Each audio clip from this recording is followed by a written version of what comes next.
Rain lashed against David's cracked windshield as he dreaded the evening ahead. He had no idea the stranded woman he was about to rescue on this desolate highway was the exact blind date he was trying to avoid, setting off a chain reaction that would change both their lives. David Sterling gripped the wheel of his battered 1998 Ford F-150. Knuckles pale as rain hammered the roof in a relentless Seattle downpour. At 34, he was a skilled mechanic, barely keeping his shop. Sterling Restorations, alive on the rough edges of Bellevue, and a single father to 7-year-old Emma, the only light in his worn-down world. Tonight, he traded his grease-stained coveralls for a faded charcoal suit, one he hadn't worn since his bitter divorce. His ex-wife had left behind debt and a drained savings account after a brutal custody fight. He had kept Emma, but now the bank was closing in, threatening to take the shop his father had built. Amidst this heavy reality, his well-meaning but overbearing sister, Rachel, had relentlessly badgered him into a blind date. You cannot spend the rest of your life married to carburetors, transmission fluid, and mounting bills. Rachel had scolded him over the phone just 2 hours prior. Her name is Tori. She works in corporate management. She's smart, she's successful, and she desperately needs a good guy who doesn't wear a Patagonia fleece vest and talk about stock portfolios all night. Just show up at La Sense by 7, please, for me. La Sense. The name alone made David's stomach churn. It was a notoriously pretentious French restaurant downtown, where a single appetizer cost more than his weekly grocery budget. He had $50 in his wallet and a maxed-out credit card. He dreaded the impending awkwardness, the inevitable moment when this Tory would ask what he did for a living, and he would have to watch her eyes glaze over with polite, thinly veiled disappointment. Meanwhile, 10 miles away, on a winding, affluent stretch of road bordering Mercer Island, Victoria Harrington was experiencing her own private nightmare. At 32, Victoria was the ruthlessly efficient CEO of Harrington Global Holdings, a multi-billion-dollar real estate and technology conglomerate. She had spent her afternoon dismantling a rival firm in a hostile boardroom takeover that secured the acquisition of the historic Pendleton Tower, leaving her adversaries, particularly a conniving board member named Richard Carmichael, entirely speechless. Yet, despite her immense wealth and unchallenged power, she felt utterly hollow and profoundly isolated. Her closest confidant and PR director, Jessica, had ambushed her with this blind date setup. "You need a tether to the real world, Vic," Jessica had insisted, sliding a thick, embossed reservation card across her mahogany desk. "He's a hard-working, salt-of-the-earth guy, a single dad, no agenda, no corporate backstabbing, no gold-digging motives, just a genuine man. Consider it a mandatory mental health exercise before you completely burn out." Victoria hated the idea. She despised vulnerability and loathed the thought of sitting across from some well-meaning but hopelessly out-of-his-depth blue-collar saint who would inevitably be intimidated by her empire. In a rare act of rebellion against her suffocating, heavily guarded lifestyle, she had dismissed her private security detail and chosen to drive herself to the date in her prized possession. A pristine, British Racing Green 1969 Jaguar E-Type. It was a spectacular mistake. Classic cars, as beautiful as they were, possessed temperaments that rivaled the most demanding divas. As she navigated a sharp, tree-canopied curve, the Jaguar gave a violent, mechanical shudder. A dreadful knocking sound echoed from the engine bay, followed by a sudden, complete loss of power. The sleek vehicle coasted to a pathetic halt on the gravel shoulder, miles away from a gas station, swallowed by the encroaching darkness and the relentless storm. Victoria slammed her hands against the polished mahogany steering wheel, a very un-CEO-like curse escaping her lips. She grabbed her smartphone, only to find the signal completely dead in this secluded, heavily wooded dip in the island's topography. She was stranded, wearing a customized $3,000 silk dress by Alexander McQueen, shivering as the damp chill seeped through the uninsulated classic car. Back on the main highway, Interstate 90 traffic had completely stalled due to a massive pileup ahead. Checking his cracked dashboard clock 6:15 p.m., David let out an exasperated sigh and took the next exit, deciding to cut through Mercer Island to reach downtown Seattle. He knew the back roads like the back of his hand from his teenage years. It was a risky, winding detour, but it was his absolute only chance of making it to Lassance before 7. As his headlights pierced the thick sheets of rain along the desolate road, the bright beams caught the unmistakable reflection of chrome. David slowed his heavy truck. There, slightly off-kilter, on the narrow shoulder, sat the elongated, elegant silhouette of a Jaguar E-Type. David's mechanical instincts flared instantly. It was a masterpiece of automotive engineering, and seeing it stranded in the mud felt like a crime. More importantly, he knew that leaving anyone stranded on this particular stretch of road in this brutal weather was incredibly dangerous. Despite knowing that stopping would almost certainly guarantee he would be late for his dreaded date, his conscience simply wouldn't allow him to drive past. He pulled his Ford over, the heavy tires crunching loudly against the gravel, and flipped on his hazard lights. Victoria jumped at the sudden, harsh illumination, flooding her rearview mirror. Her heart hammered a frantic rhythm against her ribs. Years of high-profile security briefings had conditioned her to view every unexpected encounter as a potential threat. She reached into her designer purse, her fingers closing tightly around a sleek, concealed canister of pepper spray, and watched as a tall, broad-shouldered figure stepped out of the rusted pickup truck. The man pulled his jacket collar up against the driving rein and jogged toward her window. He didn't look like a kidnapper or an opportunistic corporate spy. He looked exasperated, thoroughly soaked, and oddly rugged, in a suit that had seen better days. David tapped lightly on the glass. "You okay in there?" he shouted, his voice barely carrying over the howling wind. Victoria hesitated, her grip on the pepper spray tightening, then lowered the window just 2 inches. The sharp smell of wet asphalt and pine flooded the luxurious cabin. "I'm perfectly fine," she lied automatically, her tone icy, practiced, and deeply authoritative. "My security team is en route." David raised a skeptical eyebrow, water dripping from his dark hair onto the bridge of his nose. He glanced at the completely dead dashboard, the lack of a glowing radio dial, then back at her. "Right. Well, unless your security team consists of a tow truck that can bend the laws of space and time, you're going to be waiting a long while. The main highway is backed up for miles. Pop the hood." "Excuse me?" Victoria bristled. She was a billionaire who controlled boardrooms with a single glance. She wasn't used to taking blunt orders from anyone, let alone a dripping wet stranger in the pouring rain.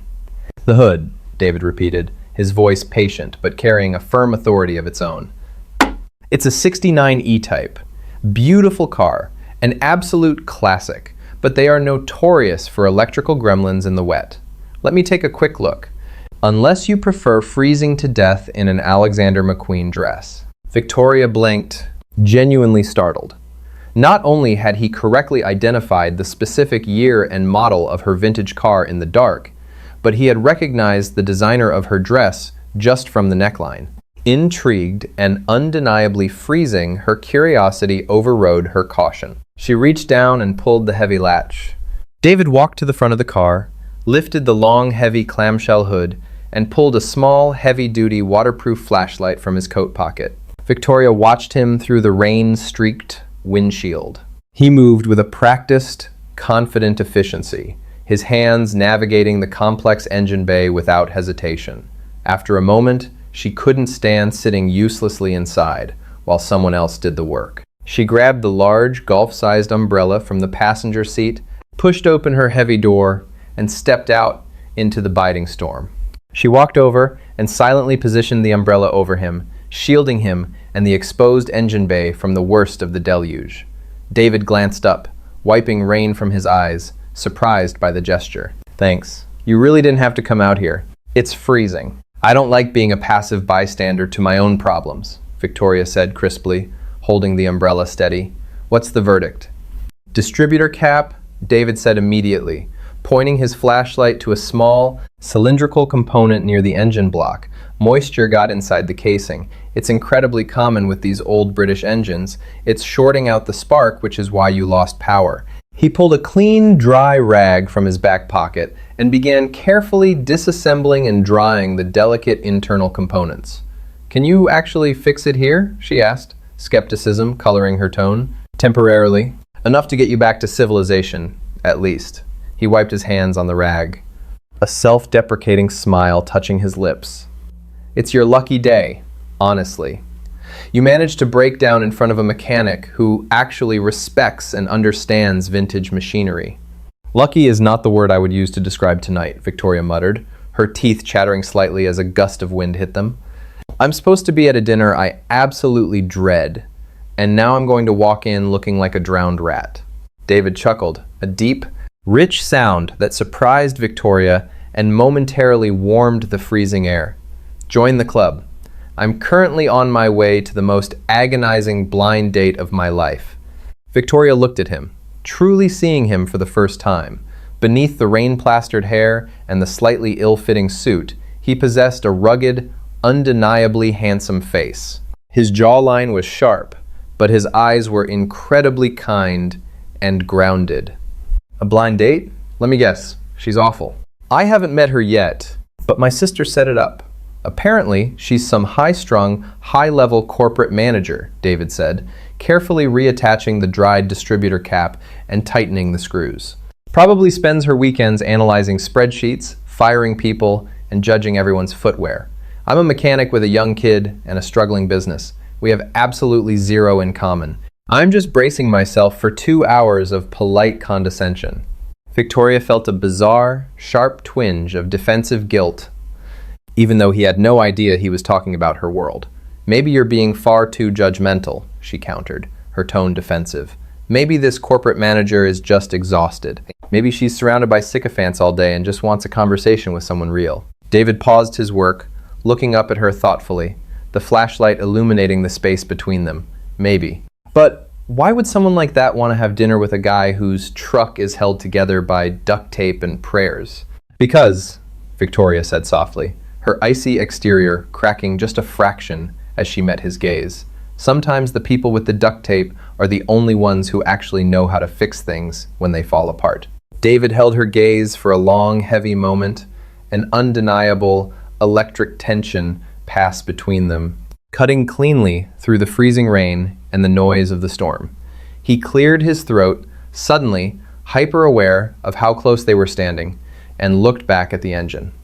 "Well, let's see if this fix holds." He slammed the clamshell hood shut. "Try turning her over." Victoria slid back into the leather driver's seat and turned the silver key. The inline-six engine coughed, sputtered for a terrifying second, and then roared to life, settling into a smooth, powerful, throaty idle. A massive wave of relief washed over her. She stepped back out into the rain, pulling a crisp, monogrammed silk handkerchief from her coat pocket. She offered it to him. "For your hands. Thank you. Truly. I would have been stranded here all night." David looked at the luxurious fabric, then down at his grease-stained, rough hands. "I'll completely ruin it." "Consider it a casualty of war," she insisted, stepping forward and pressing it directly into his palm. "I'm Victoria. Well, my friends call me Tori." She caught herself, surprised. She practically never offered her nickname to strangers. "Dave," he replied, accepting the cloth, his fingers briefly brushing hers. "Drive safe, Tori. Take the corners slow. The roads are incredibly slick." "Good luck with your terrifying corporate manager, Dave," she said, a small, genuine smile playing on her lips, the first real smile she had worn in weeks. "Good luck with your dreaded dinner," he returned, turning back toward his truck. They parted ways. The rusted Ford F-150 and the vintage Jaguar disappearing into the stormy night in opposite directions, neither of them realizing that the brief, honest connection they had just shared on the side of a desolate highway was with the very person they were both so desperately dreading to meet. Inside Lessons, the atmosphere was suffocatingly opulent. Heavy, crimson velvet drapes effectively smothered the chaotic sounds of the Seattle storm raging outside, replacing the drumming rain with the soft, melodic hum of a live string quartet. Crystal chandeliers cast a warm, golden glow over tables dressed in pristine white linen, illuminating the city's elite as they dined on truffle-infused delicacies. David felt the acute, uncomfortable weight of the room the second he crossed the threshold. His charcoal suit, which had seemed perfectly acceptable in the dim light of his hallway mirror, now felt glaringly cheap, the fabric stiff and hopelessly outdated compared to the bespoke Armani and Tom Ford jackets surrounding him. He self-consciously brushed a lingering drop of rainwater from his lapel and approached the maitre d's podium. "Reservation for Harrington," David mumbled, his voice tight. The maitre d', a sharply dressed man whose name tag read Claude, slowly dragged his gaze over David's slightly damp hair and grease-stained fingernails. A flicker of thinly veiled disdain crossed his impeccably groomed features. "Ah, yes, Miss Harrington's table. Right this way, sir." David was led to a secluded, semi-circular booth near the back, overlooking the rain-slicked glass of the restaurant's massive windows facing Elliott Bay. He slid into the plush leather seating, feeling entirely like a trespasser. When the sommelier approached, offering a leather-bound wine list thicker than a telephone directory, David politely declined and ordered a tap water. He checked his cracked phone screen. 7:15 p.m. He hoped this Tory would just stand him up so he could go home, heat up some leftover mac and cheese for Emma, and forget this humiliating evening ever happened. 10 minutes later, a subtle shift occurred near the front entrance. The low murmur of conversation in the dining room dipped, and even the string quartet seemed to play a fraction softer. Victoria Harrington had arrived. She had managed to dry her hair in the car's heating vents, and though her Alexander McQueen dress was slightly damp at the hem, she carried herself with the undeniable, commanding presence of a woman who owned every room she walked into. Claude, the previously haughty maitre d', practically fell over himself as he rushed forward to greet her, his demeanor transforming into a masterclass in obsequious fawning. "Miss Harrington! An absolute honor to have you this evening. Your guest has already arrived. Please, allow me," Claude gushed, taking her damp coat. Victoria offered a tight, polite nod, her stomach tying itself into a series of complicated knots. She had spent the remainder of her drive mentally preparing a polite but firm exit strategy. She would stay for one drink, exchange pleasantries, blame an early morning board meeting regarding the Pendleton Tower acquisition, and leave. She followed Claude through the maze of tables. As they approached the secluded booth overlooking the bay, the man sitting there turned his head toward her. Victoria stopped dead in her tracks.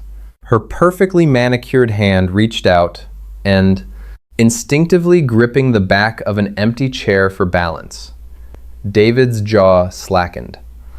The glass of tap water he had been holding slipped a fraction of an inch in his grip before he hastily set it down on the linen tablecloth. He stared at the striking woman standing before him, the very same woman whose vintage Jaguar he had just resurrected on a muddy shoulder of Mercer Island. "Dave?" Victoria whispered, the sheer shock momentarily stripping away her polished CEO facade. "Tory?" David replied, his voice a mixture of profound disbelief and sudden, undeniable amusement. Claude looked between the two of them, thoroughly confused. "I see you are already acquainted. I will send your server over immediately." He bowed hastily and retreated. Victoria slowly slid into the booth opposite him. She stared at him for a long, heavy moment, the silence stretching between them. Finally, a laugh, a genuine, uninhibited sound, escaped her lips.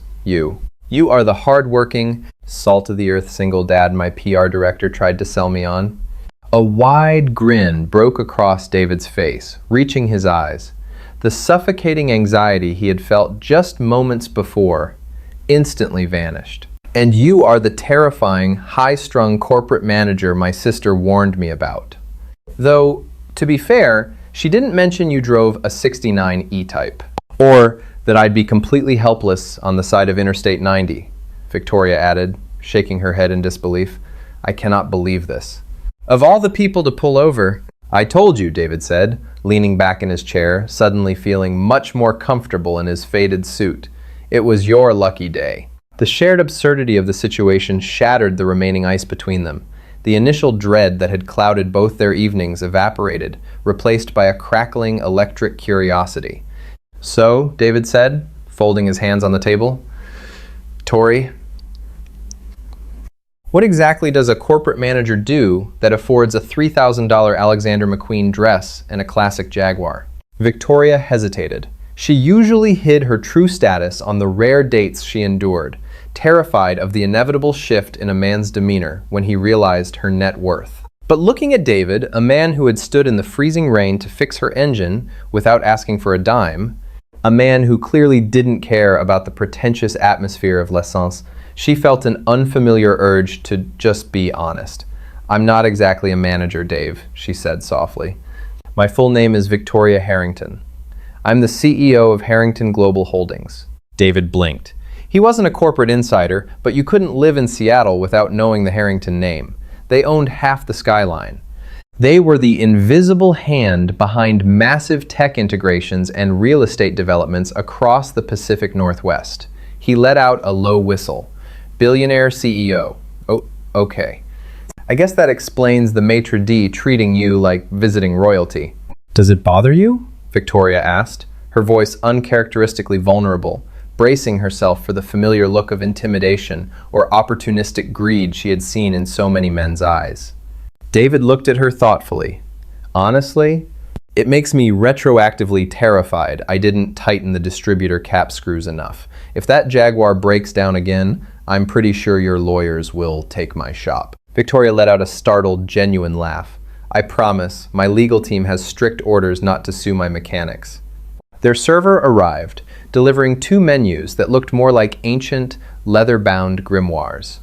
As David opened his, the blood drained from his face. A simple filet mignon was listed at a staggering $180.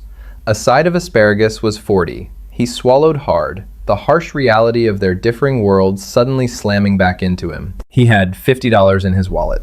Victoria, possessing the hyper-observant instincts that made her a lethal negotiator in the boardroom, noticed the subtle tightening of his jaw and the slight widening of his eyes. She instantly understood. Before the waiter could even raise his pen, Victoria closed her menu. "Actually, Antoine," she said smoothly, using her authoritative boardroom voice, "we won't be ordering dinner tonight. Mr. Sterling and I have some urgent business to discuss elsewhere. Just a bottle of the 15 Chateau Margaux for the table, please. Put it on my usual account."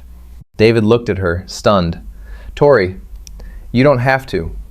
"I know I don't," she interrupted gently, leaning across the table once the waiter left. "But I despise this restaurant. The food is pretentious, the portions are microscopic, and half the people in this room are actively plotting against the other half. I only agreed to come here because it was a neutral, heavily public zone." "It's definitely public," David agreed, profoundly grateful for her tact. "But what about the wine?" "It's a prop," she winked, "to keep them from kicking us out while we talk." And talk they did. Stripped of the usual blind date pretenses, their conversation flowed with a surprising, refreshing ease. David found himself opening up about Emma, describing her obsession with building intricate Lego engines and her fierce, messy attempts at painting. He talked about his father's legacy, sterling restorations, and the heavy, exhausting burden of trying to keep the business afloat in an increasingly corporate, digitized world. Victoria listened with rapt attention. She didn't offer hollow pity or unsolicited business advice. She simply listened, her eyes locked on his, deeply moved by his quiet resilience and his fierce love for his daughter. In turn, she found herself confessing things she had never told anyone else. She spoke about the crushing isolation of her position, the constant, exhausting paranoia of boardroom betrayals, and the heavy burden of carrying thousands of employees' livelihoods on her shoulders. "It sounds," David said quietly, swirling the untouched water in his glass, "like we're both just trying to keep engines running that are constantly threatening to overheat." Victoria smiled, a soft, genuine expression. "That is the most accurate assessment of my life I've ever heard." Suddenly, a shadow fell over their table. "Victoria, darling, what an absolutely shocking surprise to see you slumming it." Victoria's smile vanished instantly. She looked up, her expression hardening into absolute ice. Standing next to their booth was Richard Carmichael, the rival board member she had brutally outmaneuvered that very afternoon. He was wearing a custom-tailored Brioni suit, his silver hair perfectly coiffed, a smug, venomous smile playing on his lips. Two equally sleazy-looking investors stood a few paces behind him. "Richard," Victoria said, her voice dropping 10 degrees. "I see you haven't choked on your own bile yet today. It's a miracle." Richard chuckled, though the sound was entirely devoid of warmth.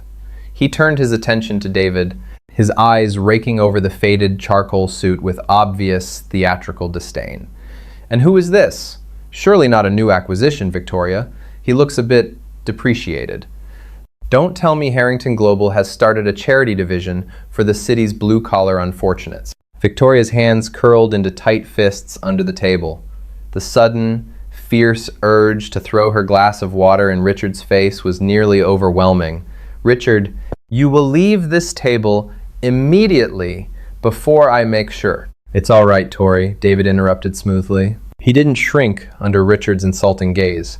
Instead, he leaned back in his chair, completely unbothered, his eyes calmly assessing the billionaire rival. David looked at the gold Rolex Daytona gleaming on Richard's wrist. "Nice watch," David noted casually. "Though, if you're going to wear a Daytona, you should really have the mainspring serviced. The second hand is lagging by about a quarter of a beat. Usually means the internal lubrication has completely dried out. It happens when someone buys an expensive machine just to show off, rather than actually taking care of it." Richard's smug smile faltered, his face flushing a violent shade of red. He instinctively covered his watch with his opposite hand. "Excuse me?" "I'm just saying," David continued, his voice calm, steady, and utterly devastating in its simplicity. "You can dress up a rusted chassis in a $10,000 paint job, but anyone who actually knows what they're looking at can still hear the engine knocking. Have a good evening, Richard." The two investors behind Richard stifled quiet coughs, awkwardly looking away. Richard, thoroughly humiliated and entirely unequipped to verbally spar with someone who didn't play by high society rules, glared venomously at David. "Enjoy your charity dinner," he spat, before turning on his heel and storming away. Victoria stared at David, completely awestruck. In all her years in the corporate world, she had never seen anyone dismantle Richard Carmichael with such effortless, grounded precision. "You," she breathed, a spark of pure admiration igniting in her chest, "are incredibly dangerous, Dave. I deal with stubborn, overinflated tires every single day at the shop." David grinned. He was an easy read. He looked around the opulent, stifling room, suddenly feeling claustrophobic. "You know what? You were right. This place is terrible." Victoria reached across the table, acting on pure, unadulterated impulse, and grabbed his hand. Her skin was warm against his calloused palm. "Let's get out of here." "Where to?" David asked, his heart hammering against his ribs as he let her pull him up from the booth. "You mentioned your daughter likes burgers," Victoria said, her eyes practically shining as they navigated through the maze of tables toward the exit. "I happen to know a place downtown that makes the greasiest, most spectacular bacon cheeseburger in Seattle, and I am buying." The rain had finally reduced to a misty drizzle by the time David's rusted Ford F-150 pulled into the gravel parking lot of Mick's All-Night Diner. It was a stark, unapologetic contrast to the velvet-draped pretension of l'essence. Here, the primary sources of illumination were a flickering neon sign that buzzed like an angry hornet and the harsh fluorescent lights hanging over cracked red vinyl booths. The air was thick with the comforting, heavy aroma of frying onions, seasoned beef, and black coffee. Victoria stepped out of the truck, her $3,000 Alexander McQueen dress brushing against the damp gravel. She didn't flinch. Instead, she took a deep breath of the greasy air, a look of profound relief washing over her striking features. As they walked inside, the bell above the door jingled cheerfully. Mick, a burly man with a thick beard and an apron covered in flour, looked up from the grill. "Davy! Haven't seen you in a month of Sundays? Usual? Make it 2. "Mick," David called out, guiding Victoria to a corner booth, "and double the bacon on both." Victoria slid into the vinyl seat, the material squeaking slightly. She looked entirely out of place, yet utterly at ease. When Mick brought over 2 massive, glistening burgers, accompanied by a mountain of golden fries, Victoria didn't hesitate. She picked up the burger with both hands, took a massive bite, and closed her eyes in pure, unadulterated bliss. "Oh my God," she mumbled, grabbing a paper napkin to catch a stray drop of sauce. "That is spectacular. License could never." David chuckled, watching her shed the rigid, icy armor she had worn at the restaurant. Under the harsh diner lights, with her hair slightly messy from the rain and a smudge of ketchup near her thumb, she was breathtakingly beautiful. The intimidating billionaire CEO had vanished, leaving behind a woman who was fiercely intelligent, surprisingly funny, and deeply exhausted by the weight of her own world. "So," David said, stealing a fry from her basket, "you run a multi-billion-dollar empire, you drive a temperamental classic car, and you aggressively defend blue-collar mechanics against snobby board members. Who exactly is Victoria Harrington?" Victoria wiped her mouth, her expression turning thoughtful. "She's someone who spends 90% of her time playing a high-stakes game of chess, where she doesn't actually like any of the other players. I inherited the company from my grandfather. He taught me how to be ruthless, how to build walls, and how to never show weakness. But lately," she paused, looking down at her hands. "Lately, the walls just feel like a prison. I'm tired of everything being transactional." She looked up, meeting his eyes with a vulnerability that stole the breath from his lungs. "What about you, Dave? Why keep fighting a losing battle with a struggling garage when you could easily take a corporate mechanic job and have financial security?" Because of the history, David answered honestly, his voice low and steady. "My dad built sterling restorations from the ground up. He taught me that when something is broken, you don't just throw it away. You take the time to understand it, you find the damaged parts, and you put in the labor to bring it back to life. There's a soul in those old machines. I want to show my daughter, Emma, that some things are worth fighting for, even when the odds are stacked against you." Victoria reached across the chipped formica table, her fingers gently brushing against his. The physical contact sent a jolt of electricity straight to his chest. "I think Emma is incredibly lucky to have a father who understands the value of fixing things rather than discarding them." They sat in the diner for hours, drinking terrible drip coffee and talking until the neon sign outside finally buzzed out. They talked about their childhoods, their spectacular failures, and the quiet, hidden dreams they rarely voiced out loud. For the first time in years, David didn't feel the crushing weight of his debts. And Victoria didn't feel the suffocating pressure of her empire. They were just two exhausted people who had found an unexpected sanctuary in each other. When David finally dropped her off at her sprawling gated estate overlooking Lake Washington, the early morning light was just beginning to paint the sky in shades of bruised purple and gold. Victoria stood on the illuminated driveway, her arms wrapped around herself against the morning chill. "Thank you, Dave, for fixing my car. For saving me from license. For the burger, just thank you." "Anytime, Tori," David said softly, leaning out the window of his truck. "And hey, if the Jaguar acts up again, you know where to find me." "I do," she smiled, a promise lingering in her eyes. "I really do." 3 days later, reality had crashed back down on David with the force of a sledgehammer. He was standing in the dimly lit bay of Sterling Restorations, staring at a final notice of foreclosure from the bank. His hands, covered in a fresh layer of motor oil, trembled slightly. He had exactly 2 weeks to come up with $40,000, or he would lose the shop, his father's legacy, and his primary means of providing for Emma. Emma, oblivious to the impending disaster, was sitting on a sturdy stool near his workbench, humming happily as she snapped together a complex Lego spaceship. David rubbed his tired eyes, fighting the rising tide of panic in his throat. He hadn't heard from Victoria since he dropped her off. He told himself it was for the best. Cinderella stories didn't happen to guys who smelled like WD-40. She was back in her ivory tower, and he was sinking in his grease pit. Suddenly, a familiar, deep, throaty roar echoed off the brick walls of the garage. David turned, his heart leaping into his throat. Pulling into the sunlit driveway of the shop was the pristine British Racing Green 1000, 969 Jaguar E-Type. The engine cut out, and the heavy door swung open. Victoria stepped out, but she wasn't wearing a designer silk dress or a tailored boardroom suit. She was wearing well-fitted denim jeans, a simple white t-shirt, and a weathered leather jacket. She looked radiant, powerful, and completely at home in the gritty surroundings of the industrial park. She walked into the garage, her heels clicking purposefully against the concrete floor. She spotted Emma immediately and smiled, crouching down to eye level with the little girl. "That is a very impressive spaceship," Victoria noted warmly.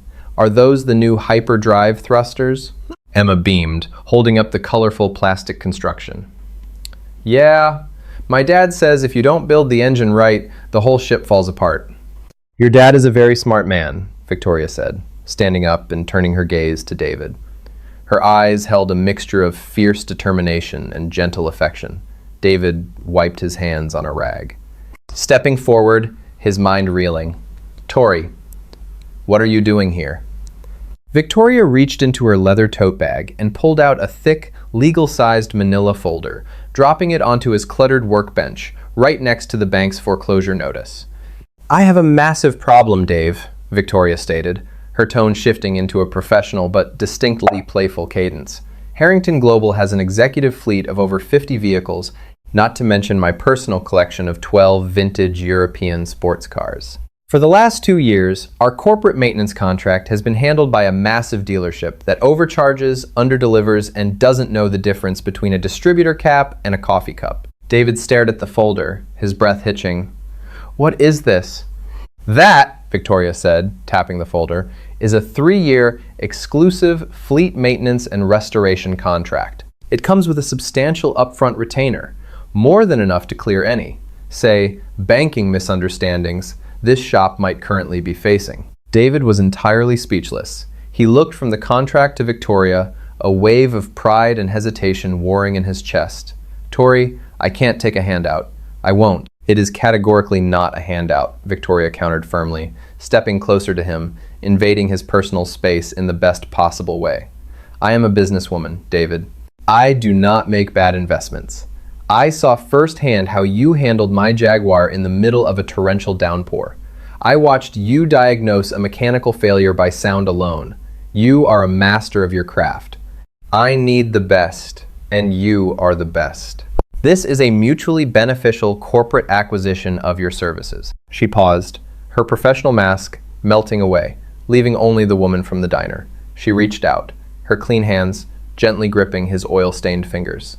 "Plus," she whispered, her eyes searching his, "I really wanted an excuse to see you again, and I figured you wouldn't accept an invitation back to l'essence." A slow, brilliant smile broke across David's face, completely banishing the shadows of stress that had haunted him all morning. He looked down at their joined hands, the stark contrast between their worlds blurring into something beautiful and real. "You're right," David murmured, stepping closer until he could smell the faint hint of expensive perfume mixed with the shop's metallic tang. "I hate that restaurant, but I know a great little place that makes a terrible drip coffee. It's a date," Victoria smiled, leaning in. As their lips finally met in the dusty, sunlit garage, surrounded by half-built engines and the hopeful hum of a little girl playing with Lego blocks, David knew one thing for certain. Sometimes, the most beautiful things in life weren't the ones that came perfectly assembled off a showroom floor. They were the things you found stranded in the dark, the things you took the time to understand, and the things you built together, piece by piece. If you loved this story about unexpected love, second chances, and the beauty of fixing what's broken, please hit that like button. Share this video with someone who needs a reminder that true connections happen when you least expect them. Don't forget to subscribe for more heartwarming, dramatic stories delivered straight to your feed every single week.